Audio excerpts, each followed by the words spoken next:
Welcome to our channel. So మీ జుట్టు అస్సలు ఊడకుండా ఉండాలంటే మాత్రం మీరు ఈ కొన్ని తప్పులైతే అస్సలు చేయకూడదు. మీ జుట్టు ఊడుతుందా అండ్ జుట్టు రాలడం ఆగేదెలా అని ఆలోచిస్తూ ఉన్నారా? మీ జుట్టు అస్సలు ఊడకుండా ఉండాలంటే మాత్రం కాలుష్యం అండ్ సరైన పోషణ సంరక్షణ చర్యలు అయితే మీ జుట్టుకి తీసుకోకపోవడమే. అస్సలు పట్టించుకోరు కొంచెం మందిని అయితే జుట్టు అయితే.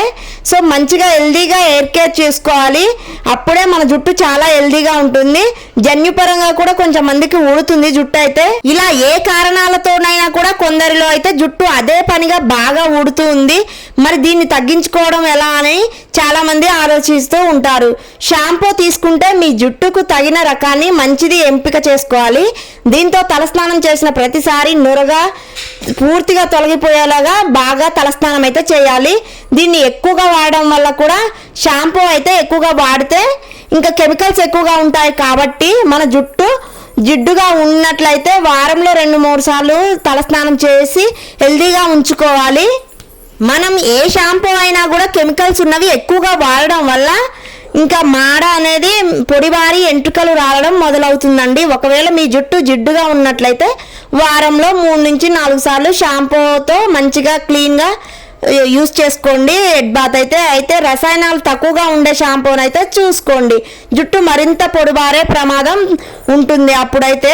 సో తగ్గిపోతుంది అది కూడా. ఆహారం వ్యాయామం కూడా చేయాలి. ఎంత నాణ్యమైన షాంపూ వాడినా కూడా సరైన పోషకాహారం తీసుకోకపోతే అయితే ఖచ్చితంగా జుట్టు ఆరోగ్యంగా ఉండదు. ఆహారంలో మంచిగా మాంసకృతులు ఇనుము ఇంకా మ్యాంగనీస్ ఐరన్ ఉండేలాగా కాల్షియం ఇలా ఉండేలాగా చూసుకోవాలి. వ్యాయామం కూడా అప్పుడప్పుడు చేస్తూ ఉండాలి. ఇందుకోసం యోగా ధ్యానం లాంటివి అయితే మంచిగా చేయాలి. మానసిక ఒత్తిడి కూడా మనకు తగ్గుతుంది.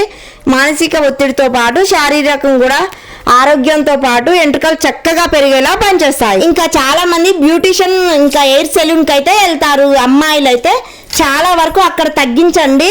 స్ట్రైటనింగ్ కలరింగ్ కర్లీ హెయిర్స్ కావాలని చాలా రకరకాల చికిత్సలు అయితే తరచూ చేయించుకుంటూ ఉంటారు. జుట్టుకు అయితే వాళ్ళ వల్ల హెయిర్ ఫాల్ పాడవుతూ ఉంటుంది. ఇంకా వాటి వల్లనే ఎక్కువగా హెయిర్ అయితే ఊడుతూ ఉంటుందండి. స్ట్రైటనింగ్ అండి కర్లీ హెయిర్ అని ఇంకా మంచిగా హెయిర్ బాతింగ్ అని చేయించుకుంటారు హెయిర్ సెలూన్కి వెళ్ళి. సో అలా చేసుకోవడం కూడా చాలా డేంజరు. చాలా జుట్టు అయితే ఊడిపోతూ ఉంటుంది. వెంట్రుకలు తడిగా ఉన్నప్పుడే బ్రో డ్రైయర్లని కర్లింగ్ రాడ్స్ అని అలాంటివి వాడితే చివర్లు బాగా చిట్లిపోయి కట్ అయి తెగిపోతూ ఉంటాయి మన జుట్టు తరచూ కత్తిరించకుండా ఇంకా 2 నెలలకు ఒకసారి చివర్లు కత్తిరిస్తూ ఉంటే మన జుట్టు చక్కగా ఒత్తుగా మందంగా పెరుగుతూ ఉంటుంది.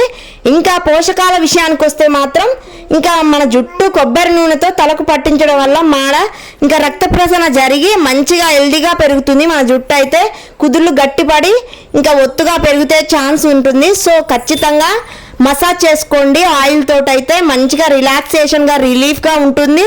అండ్ జుట్టుకి అప్పుడప్పుడు కొబ్బరి నూనెతోటి మంచిగా ఆయిల్ మసాజ్ చేసుకుంటే కుదుళ్ళు అయితే రక్త ప్రసరణ జరిగి మంచిగా దృఢంగా ఒత్తుగా పొడవుగా పెరుగుతూ ఉంటాయి.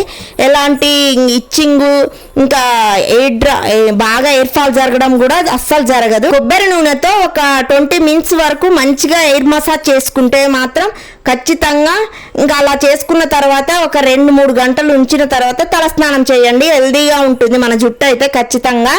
ఇంకా ఎక్కువగా ఈటింగ్ స్టూల్స్ అయితే తగ్గించండి.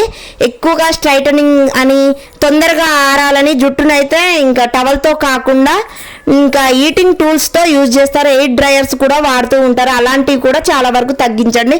మీ జుట్టు హెల్దీగా ఉంచుకోండి. ఇలాంటి హెయిర్ కేర్ వీడియోస్ మరిన్ని చేస్తాను.